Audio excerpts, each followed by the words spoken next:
Bienvenidos. ¿Más obra pública con qué? Responder esa pregunta es el propósito principal de nuestra invitación al ministro de Transporte, que felizmente continúa en su gestión, el ingeniero Roberto Luque Núquez. ¿Para quiénes también? ¿En qué plazos? ¿Con qué prioridades y cronograma? Porque lo primero tiene que ver con la preocupación mayor, la falta de recursos. Pero sin duda existen una serie de alternativas que habrá que explorar, que crear y otras que acelerar. Pero empecemos recordando en qué términos el presidente formalizó este compromiso que a muchos les llamó la atención. Será también la era de las obras, además de muchas obras de infraestructura vial. El quinto puente conectará al sector portuario guayaquileño con toda la industria del país, reactivando la economía y el comercio exterior. El corredor E25 tendrá entre Buena Fe y Juján parte de la vía entre Quito y Guayaquil. Está siendo rehabilitada y su ampliación se completará a 4 carriles en este periodo. Estas obras se complementan con la repotenciación de los puertos como ejes de desarrollo.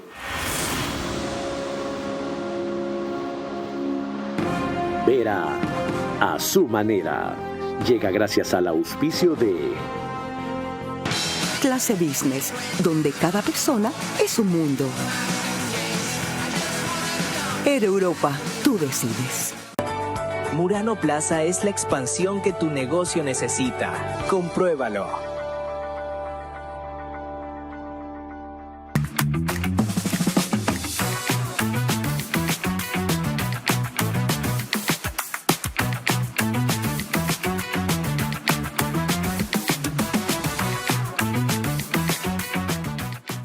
Banco Bolivariano, 45 años.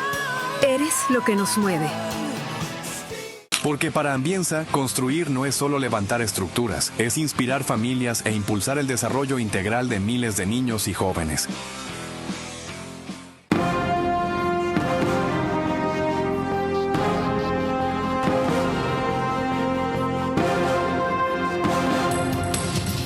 Antes de proseguir con el ministro de Transporte, cuya presencia aquí y cuyo gobierno reelegido o elegido por primera vez realmente para un periodo normal, se debe en gran parte a la persona que voy a mencionar, una entre miles de mayores de 65 años que acudieron a votar por miles en la última elección. Quisiera dedicar estos breves segundos a rendirle un homenaje póstumo a una de esas personas, que es Graciela Ponce de Crespo, una patriota, como bien la denomino ahí. Nació en 1928, falleció ayer. Estaba a punto de cumplir 97 años. Graciela, entre las cosas que muchos recuerdan en las manifestaciones de Quito cuando se pretendió aprobar esa denominada ley de herencias en el correísmo, a su edad, entonces tenía tal vez 15 años menos, pero frisaba más de los 80, fue las que se paró frente a uno de los caballos de la policía a protestar. A esa edad, con esa altivez, con esa valentía. Por ella, a ella, dedicamos este programa. Y a ellos, a esa generación que parte esperanzada en este joven que llega, es a quien nunca tendrá que fallarle el gabinete y el ministro que lo acompaña.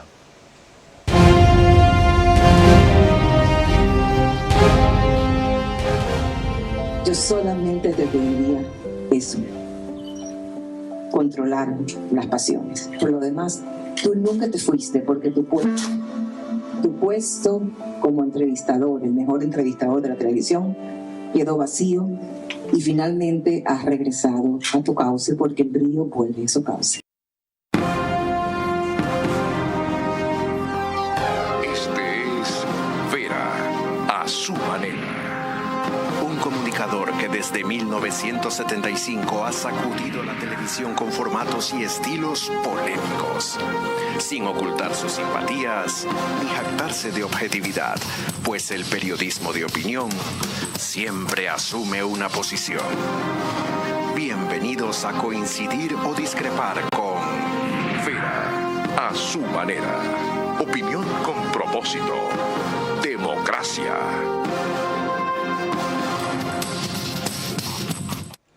Antes de iniciar la entrevista con el ingeniero Roberto Luque Núquez, permítanme compartir con ustedes un fragmento de lo que la persona a quien dedicamos este programa esta noche, Graciela Ponce de Crespo, nos dijo 3 días después de la victoria de Daniel Noboa en un programa muy especial que hicimos solamente con ancianos, con gente de la tercera edad, para destacar su vibrante participación y comprometerlos a que no se queden solo en votar, nada de votar cada 4 años cuando se los requieran. Tienen que tener una vocería, una presencia, una militancia, una actividad permanente, más aún que estos aparatejos ahora les permiten un acceso que usualmente no ha sido posible a la comunicación pública. Escuchen a Graciela esa noche. Tengo mucho gusto y me siento honrada de estar en este programa tuyo, que además vengo oyendo desde que empezaste a trabajar en televisión. Así que soy una larga escucha de tus vidente de tus programas. Te felicito por tu trabajo y por tantos años que has trabajado y tan honorablemente. Te digo tranquilamente, el domingo no quise ver nada porque es demasiado fuerte para mí pensar que ya el uno tuvo más votos, que ya bajó el otro, no.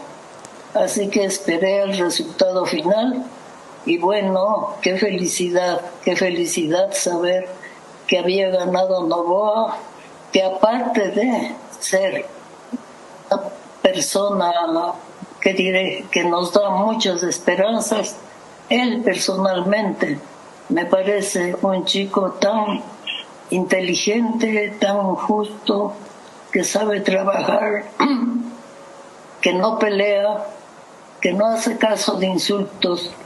Me parece que él está sobre todas esas cosas y me ha dado mucho gusto escucharle y ver cómo es él. Para mí, él es como uno de mis nietos. Mis nietos tienen la edad de Noboa, así que le quiero, le admiro y le agradezco mucho a Dios de que él fue elegido. Gracias, Graciela, por siempre, por el ejemplo y por la inspiración. Señor ministro, bienvenido. Empecemos respondiendo esa pregunta que enmarca el programa. La primera preocupación a la que apunta es recursos. ¿Con qué? Si está claro que el presupuesto del ministerio sigue siendo tan exiguo y está claro que los mecanismos de financiamiento siguen siendo tan limitados para el Ecuador. Bueno, primero, siempre es un gusto estar aquí, pero antes de responder su pregunta y con tremenda introducción, me gustaría darle el sentido pésame a la familia de Graciela Ponce de Crespo. La verdad es que el día 13 de abril, una de las cosas que me dio gusto después de recorrer varios recintos electorales, cuidando votos, fue ver la cantidad de adultos mayores que se dieron presencia a votar y por otro lado la cantidad de prendas moradas que tienen los adultos mayores. Sí. Habían muchos de morado. Sí. Gracias, señor ministro, por su sensibilidad. El presidente lo dijo, es la era de las obras y el nuevo Ecuador no se detiene. Lamento decirle que discrepo con el tema de que la obra pública no se haya ejecutado. Hemos hecho muchísimo en 1 año y medio y es solo muestra de lo que podemos hacer en estos 4 años. Recordemos que cogimos un país con un déficit de 4.500 millones de dólares y con una caja de 160 millones de dólares y con la mayoría de los créditos atados y financiamiento de obras en muy mal estado. Por ejemplo, teníamos proyectos en donde se había hecho y ejecutado la mayoría del proyecto, pero no se había pagado ni siquiera el anticipo. Teníamos créditos que no podíamos ejecutar ni contratar nuevas obras porque las obras existentes en los créditos estaban impagas y atrasadas. Poniendo la casa en orden, hoy tenemos la Balvanera Payatana Comandá, que hoy se ha adjudicado, que es parte del crédito de la CAF. Tenemos con una inversión de 38 millones de dólares, 4 millones menos el referencial. Tenemos la Narupa Guataraca Ococa, también licitada por la CAF, por nosotros con crédito de la CAF, que se contrató por 30 millones cuando el presupuesto referencial era 38 millones, 8 millones menos el referencial. Y eso son solo 2 ejemplos, pero adicionalmente ya arrancamos el 5.º puente. ya arrancamos la vía E25, uno con una inversión de 120 millones de dólares a través de la Prefectura del Guayas, otro con una inversión de 44 millones de dólares con fondos de libre disponibilidad directo por el Ministerio de Transporte y Obras Públicas. Hemos reactivado el Comité de la Reconstrucción, en donde estamos ya ejecutando el puente Lodana, el puente Quimís, se está licitando la tercera fase del alcantarillado de Chone por 20 millones de dólares y la Plaza San Gregorio por 8 millones de dólares con el municipio de Puerto Viejo. Ok, entiendo el resumen y sin ningún desdén, no dejan de ser significativas las obras, pero de muy poca envergadura y muy baja inversión, 38 millones, 30 millones, 120 millones, 25 lo que más en el quinto puente, 44 millones y la otra anunciación que hizo luego tras Manabí. ¿Qué obra permite una inversión mayor puesta la casa en orden, como usted dice, tanto en lo financiero como en lo público de la obra pública? ¿Cuál? Bueno, el quinto puente, tenemos varios proyectos que están bajo el esquema de alianzas público-privadas. Ahora, el problema ¿cuál es con las alianzas público-privadas? Que en proyectos viales, hoy nosotros tenemos un problema grande, que las concesiones existentes están en estado crítico y en terapia intensiva. Estamos subsidiando el peaje y eso hace que la nueva formulación de proyectos tengan un peaje que sea diferente al que actualmente se paga. Número uno. ¿Cuáles está subsidiando, por ejemplo? Todas. ¿La prefectura? Todas. ¿De Guayas? Absolutamente todas. Pero eso lo paga la prefectura, no lo pagan ustedes. No importa, de todas maneras está subsidiada. Sí, definitivamente es un pasivo de la prefectura. ¿Este es el año en que se vence? Pero la Naranjal Tenguel, la Chongón Progreso, la Panamericana, la E35 y la vía desde Buena Fe hasta Santo Domingo, todas son vías concesionadas directamente a privados por el Ministerio de Transporte y Obras Públicas, que el usuario paga $1, pero que el contrato establece un rango entre $1.50 y $1.80. ¿Cómo lo van a solventar? Eso es una demagogia. Bueno, o sea, yo estoy seguro que el usuario prefiere pagar $1 más, pagar 2, pero tener una vía segura, con buen mantenimiento, que cumpla todos los parámetros de la concesión, ambulancias, grúas, puentes, etcétera. Nosotros tenemos que corregir esa distorsión, para eso son estos 4 años, es un tema que se tiene que trabajar correctamente, se tiene que socializar bien y tenemos que hacerlo responsablemente, pero más allá de eso... ¿Corregir la distorsión cómo? Y le cito un ejemplo. ¿Usted ha visto que alguien arma relajo porque de aquí a Salinas se paguen $2 en 2 peajes por 175 No, pero sí hubo quienes lo armaron. Entonces, al principio es normal, pues. Sí, no, pero no es normal porque lo que usted acaba de decir es lo correcto. La gente no le importa pagar, lo que le importa es que le vean la cara. Por ejemplo, lo que pasó en la vía Machala, en donde nosotros estamos interviniendo esa vía, vamos a corregirla, pero ahí molesta porque no se está cumpliendo el contrato. En todo caso, lo que nosotros tenemos es que corregir la distorsión, pero en los nuevos proyectos estructurarlos bien financieramente para que esas distorsiones no ocurran. Pero acláreme qué quiere decir usted con corregir la distorsión. Bueno, porque para mí lo primero es poner un peaje realista. Cumplir con los contratos de concesión, por un lado. Que por significa que los peajes van a subir. Sí, pero por otro lado, si es que hay ciudadanos que los existe, que necesitan tener una tarifa preferencial o porque... Desde luego. Entonces porque son usuarios frecuentes, porque son agricultores. Entonces harán esa diferenciación. Sí, vamos a tener que hacerla. Ahora es un trabajo responsable que tenemos que hacer con estudios serios y con un mapeo correcto de la situación. ¿Cuándo vence la concesión vial que ustedes hicieron para algunas vías en el Guayas? La delegación vence el próximo año. La delegación a la provincia. ¿Ustedes delegaron eso a la prefectura? Sí, al Consejo Provincial del Guayas. ¿Va a repetir la delegación? Bueno, eso es un tema que se tiene que analizar, hay que analizar activos y pasivos. Nosotros hemos pedido toda la información correspondiente para analizar toda la situación. ¿Se la han dado? No, todavía no. ¿Cuánto tiempo tiene que la ha pedido? Bastante. Hasta hoy, ¿cuál sería su posición? ¿Repetir el esquema o buscar otro concesionario? No quiero adelantar criterios sobre un tema que merece un análisis mucho más profundo que solo pensar en información que no tenemos hoy. Y que tiene implicaciones políticas. Bueno, sí, también tiene implicaciones políticas. Ha aprendido, ¿no? ¿Qué cosa? A cuidarse de implicaciones políticas de sus definiciones técnicas. Bueno, sí, puede ser. Y yo lo celebro, ¿ya? Porque la variable política es constante en todas las gestiones de todo el sector público. Quien diga que no conoce dónde está metido. Nos pueden seguir por Facebook y YouTube de Ver a su manera. Estamos también en Extreme TV Cable, que es canal 15 de Vito TV o 709 si prefieren alta definición. En DirecTV el canal es 194, corresponde a Manavisión. Señal abierta solo en Manaví, ya es canal 9. A través de RTV estamos en estas dos y en todas las demás cableras del país, cuyos números ustedes ven en pantalla. Gracias a eso, cerca de 45,000 hogares se conectan todas las noches de este espacio y 7,000, 10,000 más por Radio Centro, 101.3 FM en audio y en imagen para sus plataformas digitales, en Candela con K para Portoviejo y todo Manabí, 89.3 FM, por La Bonita del centro del país, también 89.3 FM, Riobamba para Chimborazo, Cotopaxi y Tungurahua, y en Quito, 101.7 FM, Radio Sucesos, líder en información en capital de la República, en Quito. Miren, esto dijo el ministro Luque recién respecto a la E25, uno de los ejes viales que mencionó el presidente, en el cual le han metido además mucho caballaje.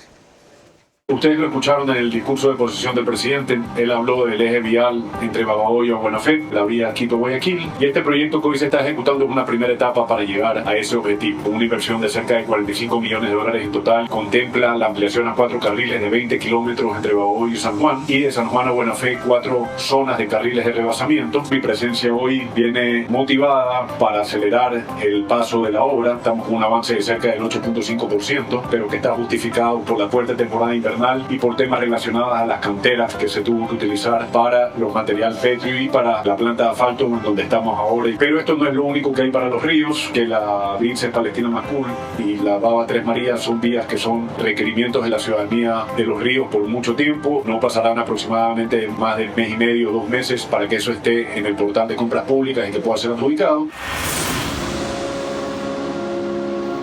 Con esa reseña y descripción tienen ustedes una idea de los problemas que tiene la obra pública, más allá de las inclemencias del tiempo, que tiene esta obra en 8.5% de avance. ¿Qué otros elementos identifica usted que no permiten trabajar a la velocidad que el presidente quiere?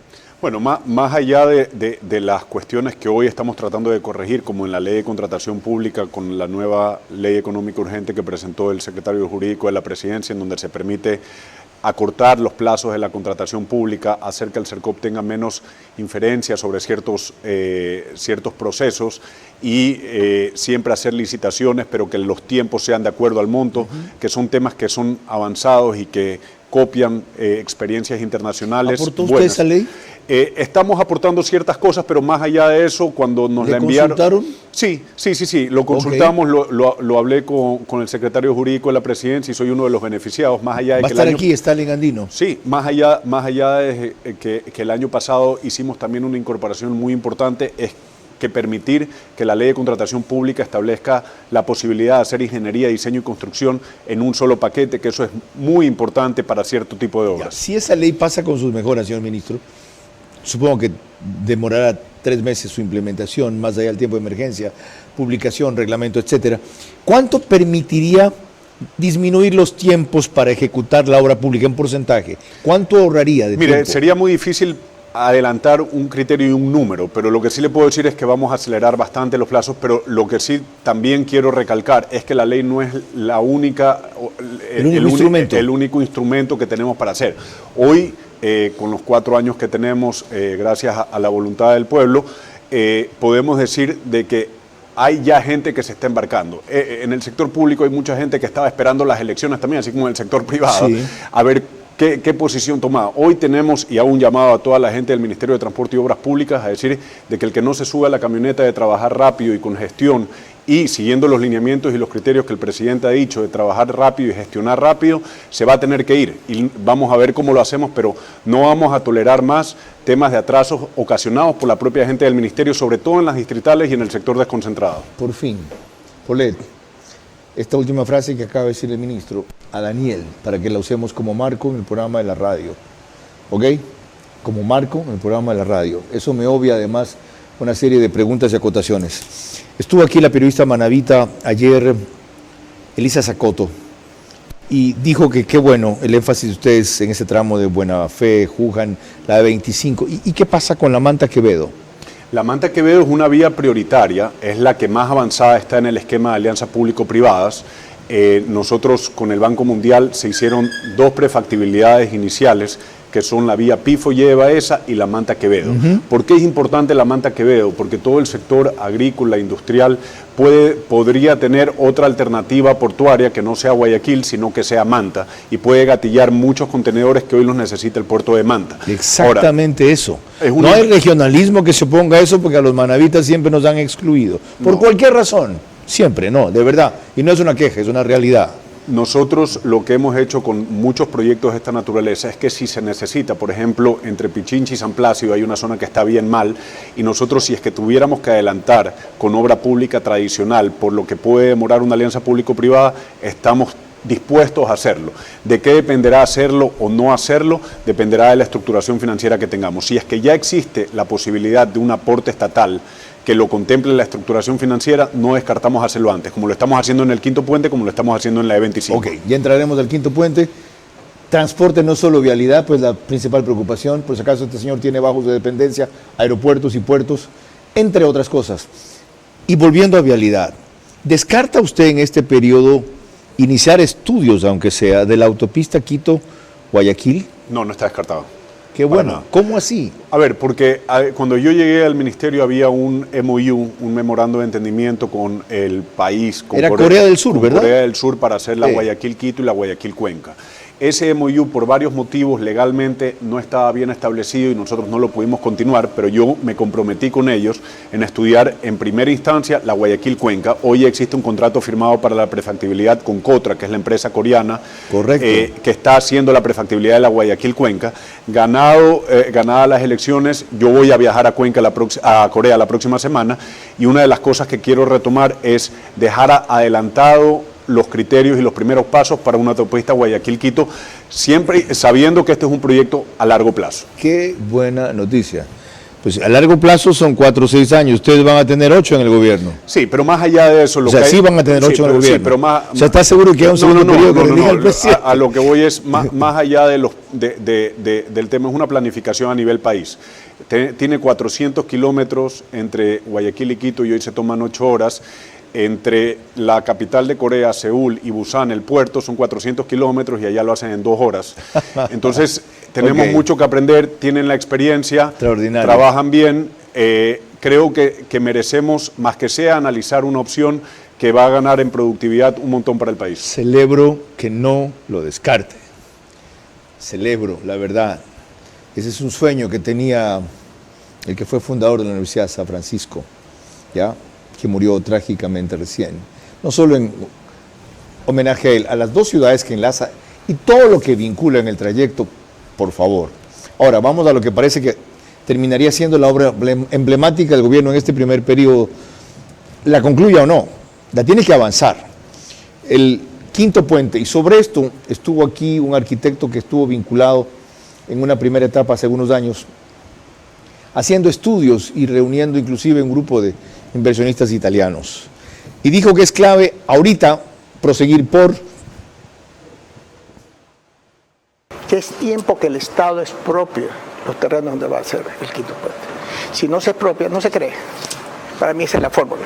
La expropiación de eso puede ser alrededor de $25 millones, que para el presupuesto del Estado 25 millones no es mucho. ¿Y no es eso lo que está haciendo con la prefectura al darle a Marcela Guiñaga los accesos? Le dio $100 millones en no sé qué tiempo para que haga los accesos. Sí. Entonces se duraron 1 o 2 años, porque tengo entendido que los flujos estaban atrasados. Pero bueno, sí, pero se está intentando. Pero si tú no expropias, ¿cómo crees? ¿Y qué ventaja tiene expropiar temprano? Saber dónde se va a hacer la vía y los estudios tienen que ser perfectos, ¿no? Entonces, ¿qué pasa? Al expropiar, ¿no?, sin ir muy lejos. ¿Y por qué no se ha avanzado con eso? Hay que preguntar. Y el primer terreno que hay que expropiar es en Guayaquil. Ahí veremos a quién pertenece. ¿A quién pertenece? Al presidente. Sí. ¿En serio me dice? Sí, no es broma. Pero capaz no lo sabe, porque a veces uno tiene propiedad. ¿Es de ellos esa zona? Claro, sí. Pero no. En Guayaquil. Guayaquil, para que llegue el puente solamente hay un terreno libre. Tú conoces la Hospital del Sur, sí, la que construyeron los chinos, Chinacán. Junto a 200 metros hay un solo terreno por donde puede pasar el puente. ¿Y eso de la familia Novoa? De la familia Novoa. Tiene que autoexpropiarse y vale la pena que lo haga ya. ¿Sí? Porque si no, no creemos. O sea, no es que estoy en contra, estoy a favor que se haga y entonces a favor del presidente. Lo que pasa es que si no se expropia, no se cree. Yo no sabía eso. ¿Es cierto eso? Sí. ¿Lo van a hacer? A ver, yo discrepo con que tengamos que hacer ahorita y gastar 25 millones ahorita hasta que no se haga la obra. Lo que sí es verdad es que, y a José Luis Valero le digo, ya el trazado del puente ya está, digamos. No hay muchas alternativas del quinto puente. ¿Y por qué no debería hacerse ahorita si es una señal clara de que va en La- serio no y ha- acaban con el problema político que va a haber ahí? Porque habrá conflicto de intereses. Cualquier monto que se ponga para la expropiación, van a decir que le están haciendo un favor. No hay, se va a cumplir con la ley. La ley es muy clara. O sea, lo que diga el catastro sí, municipal. lo que diga el catastro, sí. Ok. Más allá de eso, el quinto puente, cuando primera vez se concibió en el 2009, en el lado este había una línea recta. Hoy hemos contemplado el trazado por donde no afecte a la mayoría de predios, respetando la ingeniería vial y las curvas que se tengan que tomar.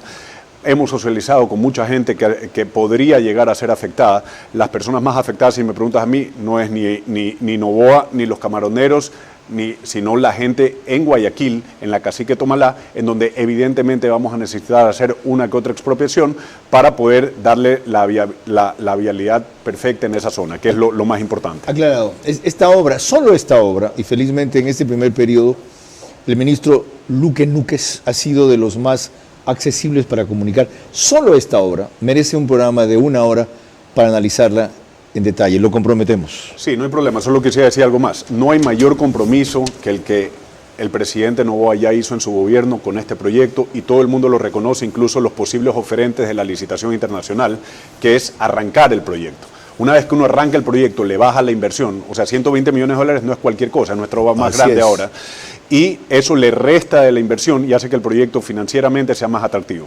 Lo tengo claro. Cuando volvamos, hablaremos de la nueva ley a la cual ya se refirió el ministro de Transporte, que puede viabilizar mucho de la obra pública que se reclama y sobre la cual es ahora el principal responsable. Reactivar la obra pública no solo es un compromiso, sino una necesidad para generar empleo y facilitar progreso.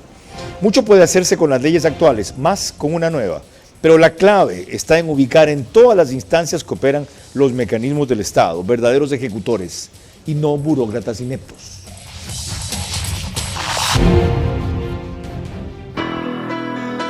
Nacemos con un impulso que nos mueve hacia adelante. Ese sentimiento de que algo nos espera. Y con esa seguridad dimos nuestro primer paso. Porque sabemos que las metas no son el final. Y cuando des ese siguiente paso, estaremos ahí. Vamos, sigamos creyendo, transformándonos para el futuro y creciendo juntos. Banco Bolivariano, 45 años. Eres lo que nos mueve.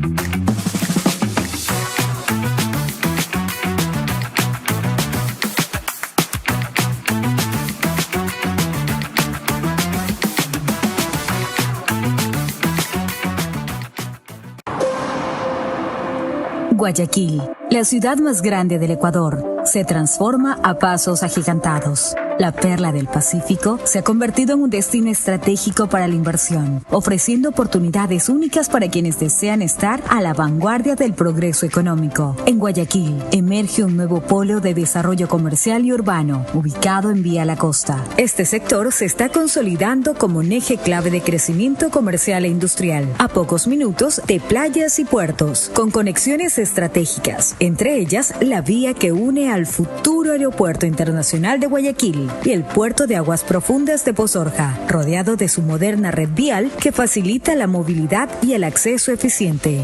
Este espacio no solo es un punto logístico, sino también un entorno próspero donde convergen grandes oportunidades. Con una inversión pública y privada en aumento, la nueva ciudad está diseñada para convertirse en el motor económico de Guayaquil. Porque para Ambienza, construir no es solo levantar estructuras, es inspirar familias e impulsar el desarrollo integral de miles de niños y jóvenes.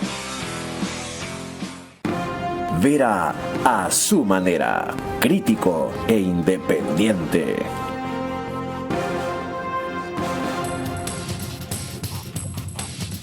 Stalin Andino, director jurídico de la Presidencia de la República, es el invitado mañana, justo para hablar de algo que vamos a tratar en resumen a continuación. Antes les recuerdo que OnePlus reproduce el programa en su reprise al día siguiente, 6 de la mañana. Un horario más cómodo para muchos. Canal 14, el mismo número en las 3 cableras que lo reproducen. Stream TV Cable, CNT, Claro TV y en Zapping es Canal 41. El periódico digital Ecuador en Vivo saca un resumen en su portal principal y página de noticias apenas concluye. Ahora sí, un esbozo de la nueva ley nos lo da... ¿Este es el que hizo Hernán Higuera en Ecuavisa? En ese magnífico reportaje, o este es el de Diego Cuenca. Diego Cuenca. Para el gobierno, la corrupción en la contratación pública es el principal motivo para impulsar la nueva ley de innovación y fortalecimiento de la gestión pública. En ese proyecto, el Ejecutivo dice que el impacto económico es abrumador, porque según el Banco Interamericano de Desarrollo, BID, entre el 10 y el 30% del valor de las obras financiadas con plata del Estado va a los bolsillos de contratistas irregulares. Por ejemplo, con base en esa estimación del BID, si construyen un puente que cuesta 120 millones de dólares, entre 12 millones y 36 millones se desvían de manera ilícita. El documento también destaca que en el contexto ecuatoriano se ha estimado que el malgasto en las adquisiciones públicas, producto de la mala gestión y la corrupción, representa entre el 0.9% y el 2.6% del Producto Interno Bruto PIB, es decir, entre 1.100 millones y 3.200 millones. Esos indicadores ayudan a estimar los costos de la corrupción vinculados a contratos irregulares, pero el gobierno también señala en las motivaciones de la reforma legal que los sobornos en compras públicas y el financiamiento político es de hasta 930 millones de dólares anuales. Con estos antecedentes, el año pasado Ecuador obtuvo 32 puntos sobre 100 en el índice de percepción de la corrupción de Transparencia Internacional. Esa calificación lo ubicó en el puesto 121 entre 180 países. Ese alto nivel de corrupción pone a empresas honestas en desventaja frente a compañías que recurren a prácticas ilícitas. Por eso el 64% de los procesos solo tienen una o dos ofertas, de las cuales el 78% son en modalidad de subasta. Hasta que esta nueva ley le dé instrumentos más útiles, ¿cómo ha combatido y detectado usted la corrupción en este primer año y medio? Bueno, no haciéndola. Primero usted, que nada, usted no lo dudo, ¿los demás? No, pero primero, a las comisiones técnicas, a todas las comisiones técnicas del Ministerio de Transporte y Obras Públicas, yo les he dicho y les digo ahorita públicamente que si nos enteramos de algo, le vamos a presentar la denuncia en la Fiscalía. ¿No se enteró de nada? Usted acaba de escuchar... ¿No se enteró de nada? Usted acaba de escuchar lo de las 2 o 3 participantes. En nuestras ofertas, sí, mínimo 5.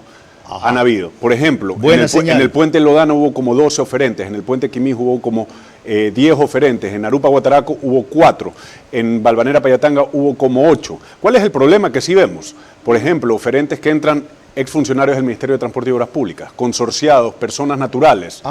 Ya, entonces, sí vemos cosas raras. Ok. Es decir, conocían el teje y maneje de adentro, se fueron a constituir una empresa y luego fueron a saber cómo movilizaban lo que dejaron. Y en redes sociales llueven las alertas de corrupción que supuestamente nosotros hemos hecho, cuando lo que hemos hecho es manejar transparentemente el proceso y con empresas que puedan responder financieramente a una obra de 30, 36 millones de dólares. Ya me contestó entonces, sí la detectó, pero la impidió. Este era uno de los truquitos. Bueno, consorcios de personas naturales que puedan llegar a manejar entre 3 personas, Carlos Vera, Roberto Luque y alguien más, 36 millones de dólares. ¿Cuenta de qué?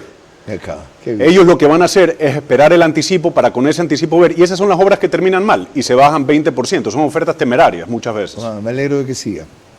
A un alto costo, como le comentaba hace un rato, seguramente familiar, pero funcionarios así son los que debe seguir. ¿Ya? Si no significa que lo que he hecho es perfecto e infalible, simplemente que va bien y debería estar mejor. Para eso consultamos a Darío Herrera, exministro de Transporte, durante menos de un año. Y él cree que en el actual esquema jurídico todavía hay mecanismos, para no repetir lo mismo, para avanzar más. Yo entiendo que con el esquema jurídico actual, si se salvan los obstáculos, se ubican a los saboteadores y se agilitan los trámites, no se requiere por ahora ninguna reforma legal para hacer posible este complemento de asociación pública-privada. Bueno, la ley la expidieron el año pasado, fue propuesta por el presidente Noboa, fue aprobada en la Asamblea, y hay un reglamento, ya está muy avanzado los procesos. Hay una carretera, como te dije, la Manta Quevedo, que es como que el referente. Sale esa y salen el resto por añadidura. Es crucial. Es crucial, y aquí lo importante va a ser lo siguiente. Y no la quieren hacer para joder a Manta. Porque eso es lo que le daría mucha más vitalidad. No hay regionalismo en este país. Eso le daría mucho más vitalidad al puerto. Se hizo en conjunto, la PIFO lleva esa con el mismo crédito no reembolsable del Banco Mundial. Entonces estas dos son las más adelantadas. No tiene nada que ver con el puerto igual. Eran las dos que estaban más adelantadas. ¿Dónde cree que sale la carga que viene al puerto? Bueno, pero está ¿Por qué bien. cree que es un puerto que solo trae carros? Está bien, yo sé el potencial que tiene la Manta Quevedo. Y cuando le dieron eso a la... ¿Cómo se llamaba? La Hutchinson. La promesa que hubo de Correa fue hacer una autopista de 4 carriles Manta-Guayaquil. Bullshit. Por lo menos un tercio del banano de los ríos, un tercio del banano del país podría salir a través del puerto de Manta con esa carretera. Imagínate lo que puede suceder. Mandaría los ríos y el oro banano a Manta en vez de Guayaquil. 200 kilómetros en línea recta. Como recordarán, nos referimos a la Manta que hace pocos instantes, pero evocaba esta participación acá por otro tema. Él sostiene que lo de las APPs, tal como existe, ya puede agilitar muchas cosas, asociaciones público-privadas. ¿Es así? Sí, bueno, a ver, lo más importante es que el presidente Noboa entra y hace aprobar la ley de alianza público-privada. ¿A esa se refería? Sí, ahora, es una ley innovadora que coge las mejores enseñanzas de los países vecinos, que tiene el respaldo de todos los multilaterales, que no es menor cosa en una ley de APPs porque pueden dar contragarantías a los oferentes privados, por un lado, pero que al mismo tiempo establece plazos de aprobación y un ciclo de proyecto que tiene que respetarse. ¿Qué es esto? Primero prefactibilidad, luego factibilidad, con la factibilidad se va a licitación y todo a través de un comité. ¿Suena a burocracia? Sí, es burocrático. ¿Por qué? Hay un buen motivo. Porque las concesiones actuales que tenemos tienen riesgo de sostenibilidad fiscal muy alta. El Estado sacrifica muchos recursos que en su momento no se previeron. Entonces ahora tenemos que hacer las cosas bien y rápido. El primer esquema, ¿cuál es? Hacer estructuraciones financieras sostenibles a largo plazo que no impliquen el gasto fiscal, o si implican gasto fiscal, tenerlo bien calculado y respetarlo. Todo eso está en proceso. Tiene razón Darío en decir que el PIFO y EVAES y Manta Quevedo están más adelantados. Muy atrás van Montecristi y La Cadena, Quinto Puente y E25. ¿Cuántos proyectos o qué proyectos, si no tiene el número, identificar algunos, se pueden despegar en este año con esta ley de APPs? Esos tres. Tres. PIFO lleva esa Manta Quevedo y Montecristi y La Cadena. El siguiente año, inicios del siguiente año, Quinto Puente y E25. Bueno, cuando volvamos, otros aspectos vinculados con obra pública que no solamente tienen que ver con puentes y carreteras. Reactivar la obra pública no solo es un compromiso, sino una necesidad para generar empleo y facilitar progreso. Mucho puede hacerse con las leyes actuales, más con una nueva. Pero la clave está en ubicar en todas las instancias que operan los mecanismos del Estado verdaderos ejecutores y no burócratas ineptos.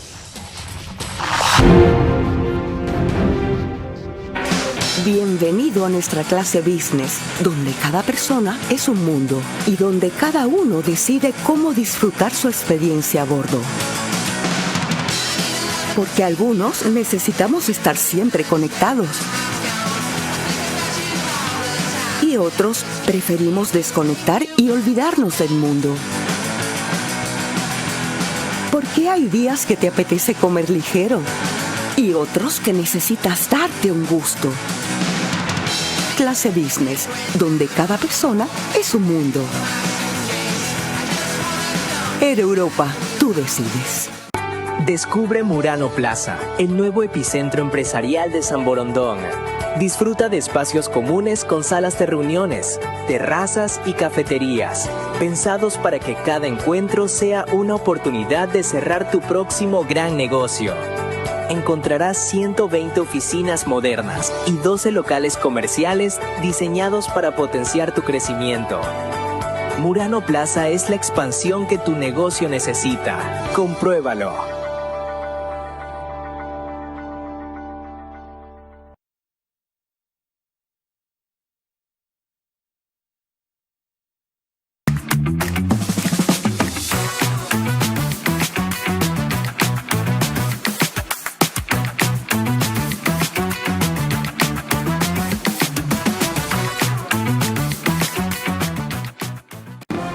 Vera a su manera, crítico e independiente. En Estados Unidos nos pueden seguir por Macro Digital. A través de esa cablera, que tiene una gran cantidad de suscriptores ecuatorianos, se unen más o memenos 15.000 hogares más en ese país cada noche. Sumados a los 45.000 de las que son de acá, más los 10.000 en radio, da un total cercano a los 70.000, cosa que no aparece en las métricas, ni quiero que aparezca, ni me interesa que aparezca, que solo se fijan en YouTube y en Facebook. Macro Digital sale también en España a través de Hispasat y nos pone en el Ecuador por Loja, Santa Elena, Santo Domingo, Los Áchilas, Pichincha, Galápagos, entre otras cosas. De paso, muchas gracias a María Clara Triviño ayer y a todo el equipo que improvisó un programa muy complicado, en el cual, como ustedes vieron, yo tuve que aportar desde la carretera. Me fui a inspeccionar qué ha hecho el ministro con un peaje de la vía Portoviejo-Manta, en donde veo que están trabajando, y ya luego le comentaré a Cedalgo quién y qué ocurrió con la decisión que tomó de que se pare de cobrar el peaje porque la prefectura se lo embolsicaba y no lo invertía en la carretera. Pero previamente, ahora sí, lo que les había referido hace rato de Hernán Higuera respecto a las contrataciones públicas y la ley. La corrupción y el manejo político de las compras públicas o servicios para el Estado convirtieron al proceso de contratación en un dolor de cabeza. Y esto se traduce, entre otras cosas, en deficiencia de servicios y ausencia de obras. El Estado tiene 3.200 entidades obligadas a planificar sus compras y sus contratos con sus presupuestos anuales para que nunca falte nada. En la realidad, en los últimos 10 años, las entidades compran menos. Sus funcionarios tienen miedo a la Contraloría y evaden o delegan su responsabilidad frente a las necesidades del Estado. Algunos hasta renuncian. Es un círculo vicioso en el sector público donde la falta de planificación de compras públicas se suma a la lista de problemas. En la década del correísmo, las compras públicas se hacían sobre todo en forma directa y mediante decretos de emergencia. Buena parte de ellas con abusos y sobreprecios. En el histórico comparativo se muestra que el año de mayor contratación fue el 2013, con 11.020 millones de dólares. En adelante y hasta la fecha, las compras públicas oscilan entre 5.000 y 8.000 millones. Hacer las compras y contrataciones del Estado se convirtió en un trabajo de alto riesgo.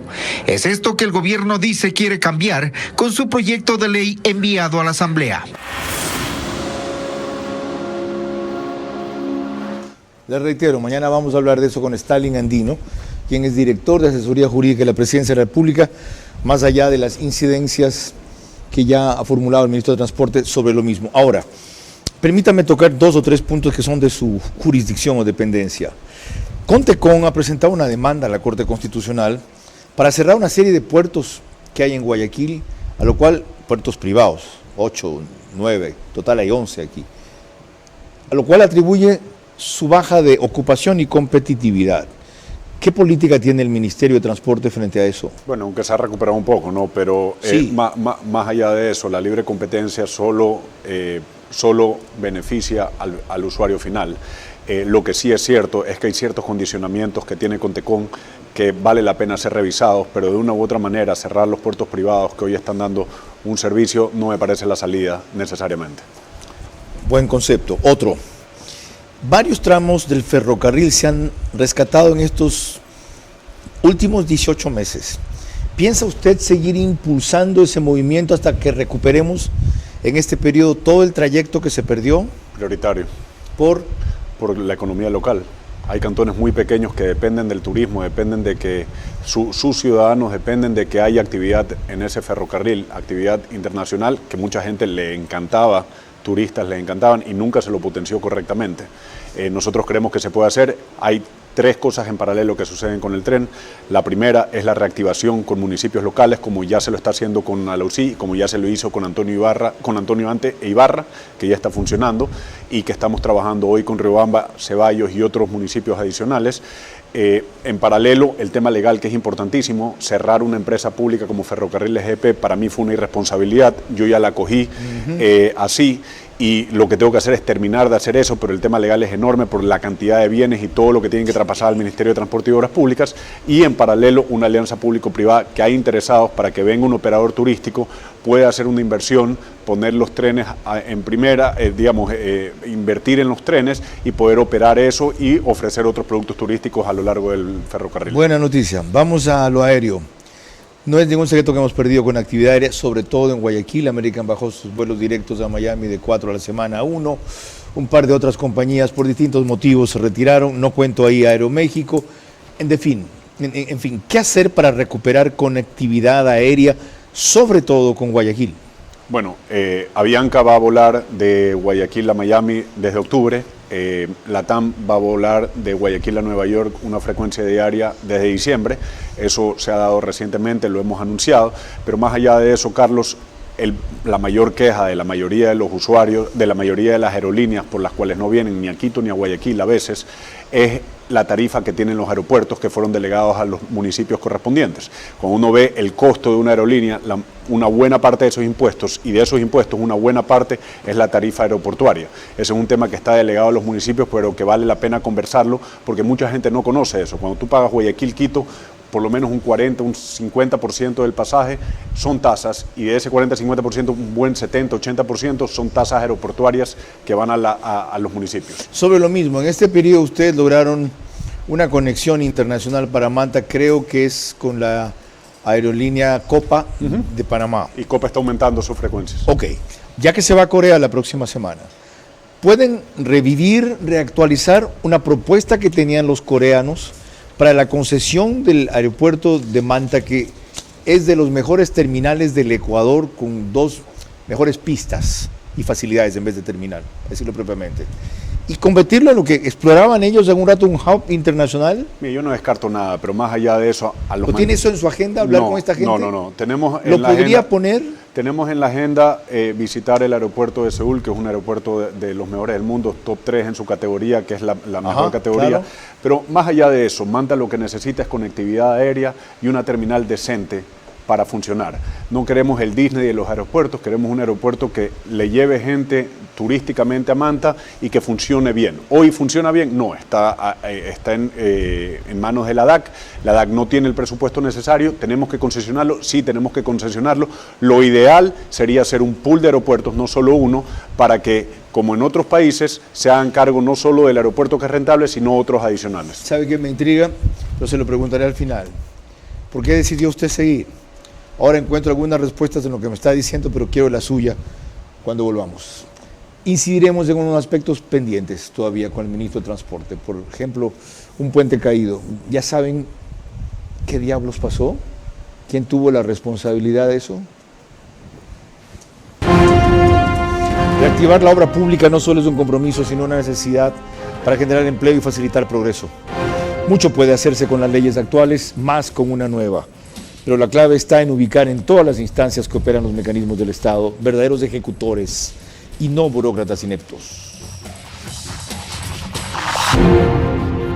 Ambienza seguirá construyendo hogares para más de 50,000 personas hasta el 2025. Ha generado más de 25,000 empleos, pero su verdadero valor está en lo que ha sembrado en cada comunidad: inclusión, solidaridad y desarrollo humano. Más de 350 niños y jóvenes cuentan con beca deportiva en su escuela de fútbol, y más de 300 alumnos participan activamente en su escuela de natación, promoviendo un desarrollo integral en la juventud. Programas como Mi Casa, Mi Jardín e Ilumina tu Casa fortalecen la identidad y cohesión social y generan empoderamiento ciudadano. Hoy, esta visión social da un nuevo paso con la firma de una alianza estratégica social junto a Fundación CRISFE, con proyectos como construir una unidad educativa para 1,800 niños y el desarrollo de la primera ciudad deportiva, que beneficiará a miles de niños y jóvenes, ofreciéndoles espacios para crecer, aprender y soñar. Porque para Ambienza, construir no es solo levantar estructuras, es inspirar familias e impulsar el desarrollo integral de miles de niños y jóvenes.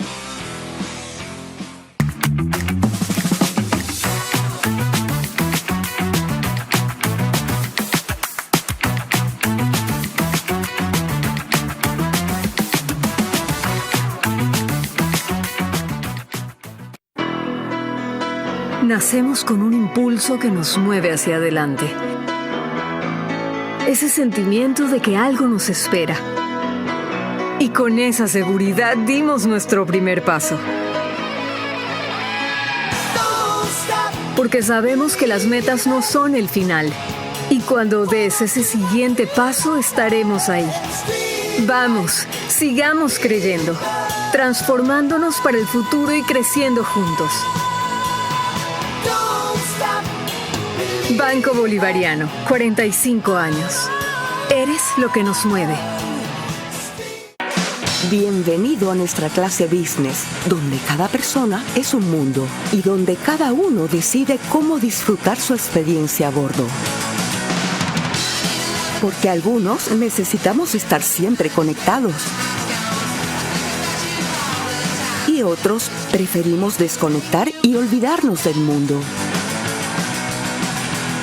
Porque hay días que te apetece comer ligero y otros que necesitas darte un gusto. Clase Business, donde cada persona es un mundo. Air Europa, tú decides.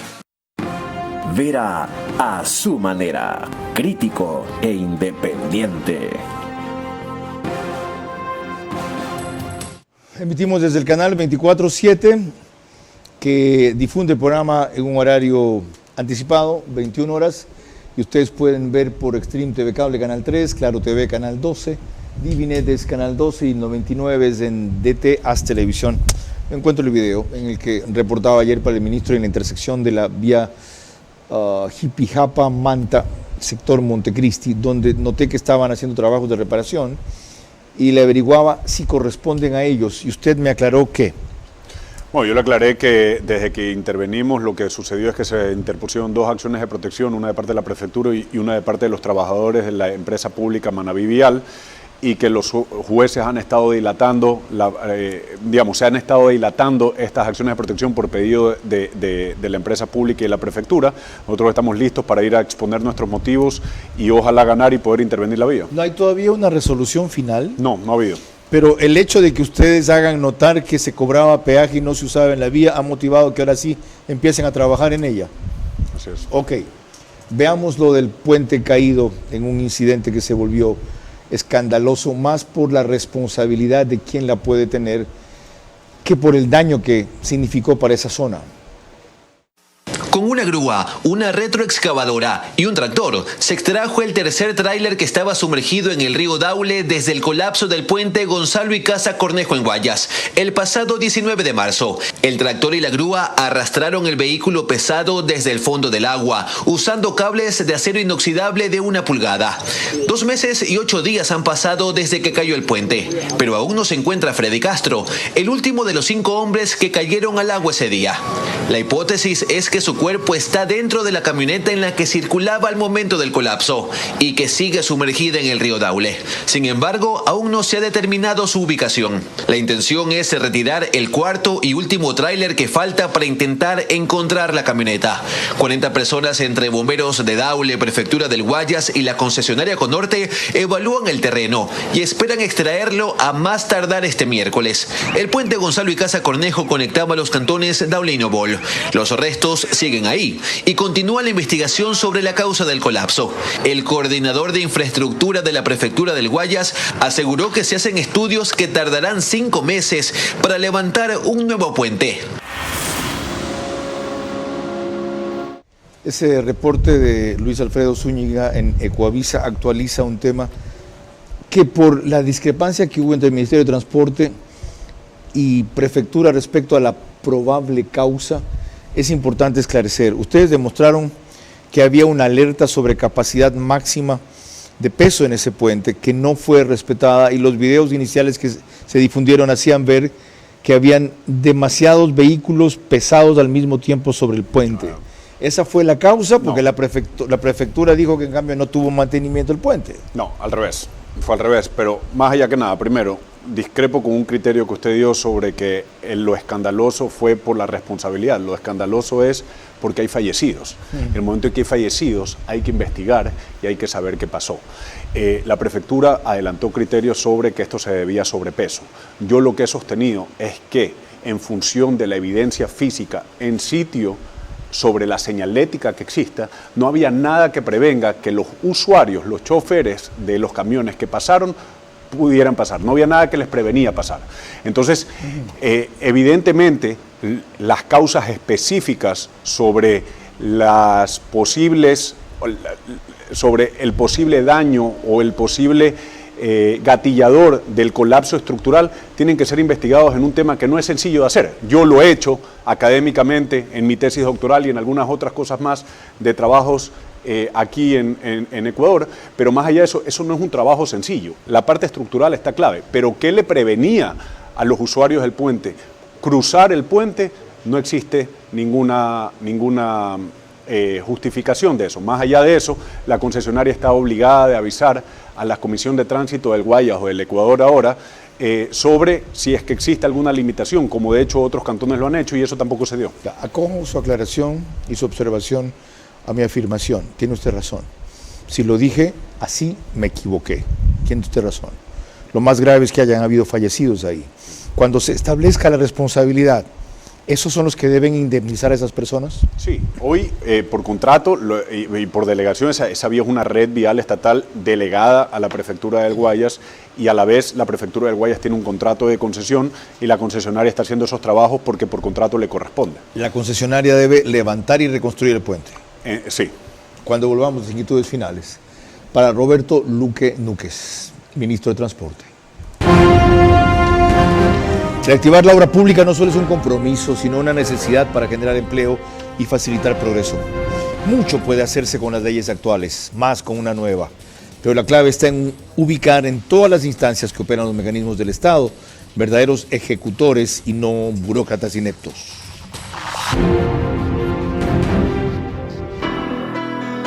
Nacemos con un impulso que nos mueve hacia adelante.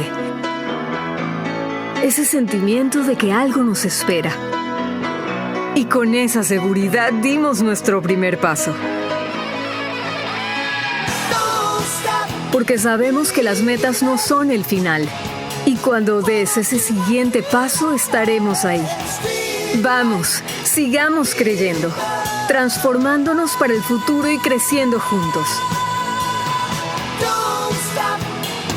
Banco Bolivariano, 45 años.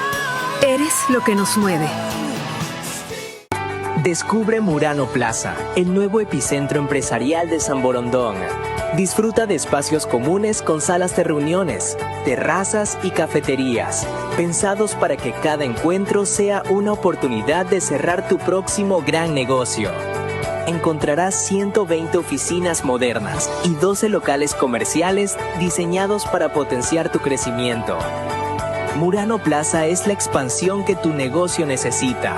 Compruébalo.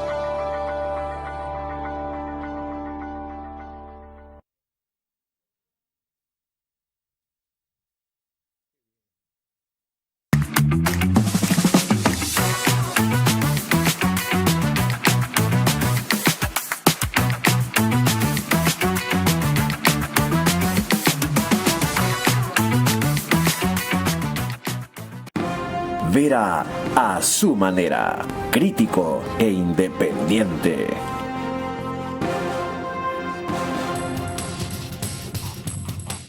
Parte final de esta entrevista con el ingeniero Roberto Luque Núquez, ministro de Transporte, y les decía que tiene una inquietud para él que de alguna manera anticipé. Usted tuvo un comienzo muy complicado, muy azaroso, haciéndose cargo en algún momento de un área que no le correspondía, retornando luego a la suya, con una economía y un ministerio en el estado que describió. Y los enemigos y las críticas y los obstáculos no han menguado. Con esos antecedentes, más el costo familiar que esto significa, más el desprestigio que esto en algunos sectores genera, ¿por qué decidió seguir? Buena pregunta. A ver, mire, 2 días después de las elecciones me pude reunir con el presidente y le puse el cargo a disposición. Era decisión de él, pero es un momento histórico, no lo podemos reconocer. Es un periodo histórico, el presidente está haciendo historia, le guste a algunos o no, y yo no lo puedo dejar así, y creo que hay ciertos proyectos que tienen que terminarse y ejecutarse. ¿Lo entiende su familia? Sí. ¿Lo apoya su familia? Sí. Señor ministro, gracias por su permanente disponibilidad y accesibilidad. Que eso también genere emulación.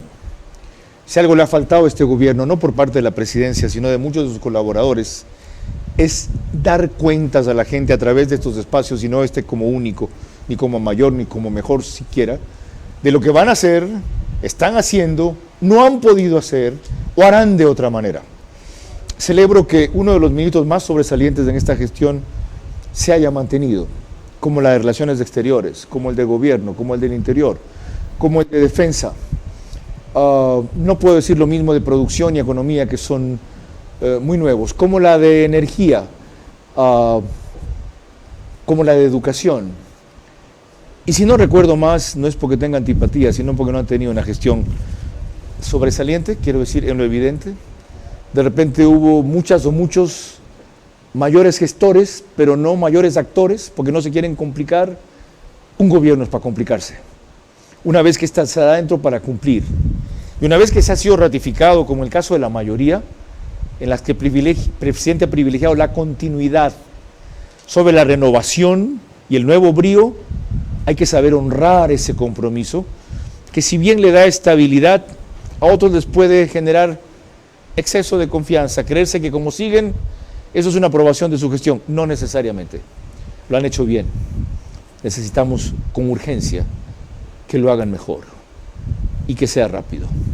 Mañana nos hablará un poco de eso Stalin Andino, respecto a una ley, la segunda emergente que presenta el gobierno, que según él les permitirá cumplir esa meta. Buenas noches.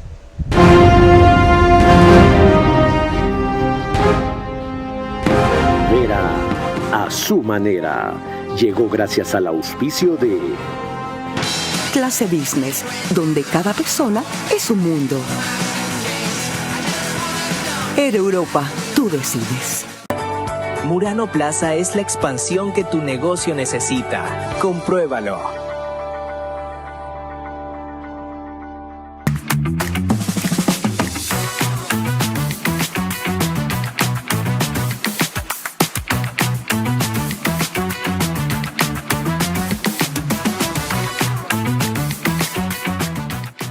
Banco Bolivariano, 45 años.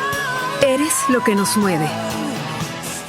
Porque para Ambienza, construir no es solo levantar estructuras, es inspirar familias e impulsar el desarrollo integral de miles de niños y jóvenes.